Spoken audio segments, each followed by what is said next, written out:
Whether you're watching this video on Sunday, July 30th, or a few days before, this Sunday is an important day in our diocesan annual calendar when we remember, give thanks, and pray for the mission and ministry of one of our diocesan agencies that we know as Wilmer Hall. Today's Gospel is a series of images of the kingdom of heaven that includes this verse.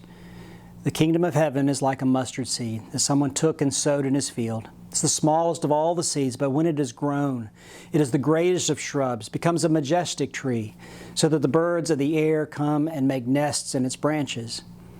And I'll leave a full-blown sermon to the preachers, but this is a text that gives us something to ponder when we think about God and the work of Wilmer Hall. That is, that when it comes to God, there is within each of us and the workings of our lives a treasure that holds great potential and possibility. With God, you just never know what may come of our efforts and our energy. Or as the old camp song goes, He can do a lot with a little. And that speaks to the work of Wilmer Hall. I mean, just remember with me how Wilmer Hall began. It was the early 1860s. Our country was at war with itself, still in the midst of what must have been a horrific and even hopeless time. There were people, including Bishop Wilmer here in Alabama, who did not lose sight of the little ones in the world that were sorely neglected, children who were orphans.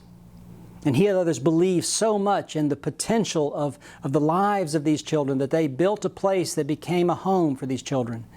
They nurtured them, loved them, educated them, and they grew.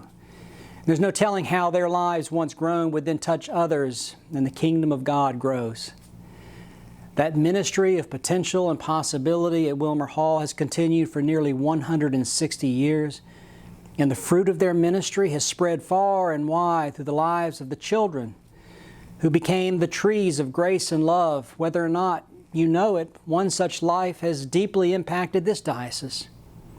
In 1970, one of the first staff hired in this diocese was not a bishop, it was a woman named Paula Ross. And for 31 years, Paula served our diocese as an administrative assistant, and she did so with such grace and love. In September of 1990, she welcomed a very nervous, much younger man who had a crazy idea that he was being called to a priest. Paula has been a friend of mine ever since. Paula was and is a light of compassion, kindness, and love to so many people. In my mind, she is that majestic tree of which Jesus speaks about in this parable, who gives comfort and safety to so many people that she served in our diocese. And just think, as a young child, the mustard seed of her life was first nurtured and nourished at Wilmer Hall as a child.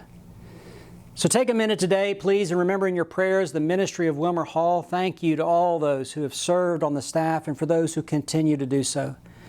Thanks be to God for the Paula Rosses in our midst, the children who were nurtured and loved into life and have grown up and gone to touch other lives.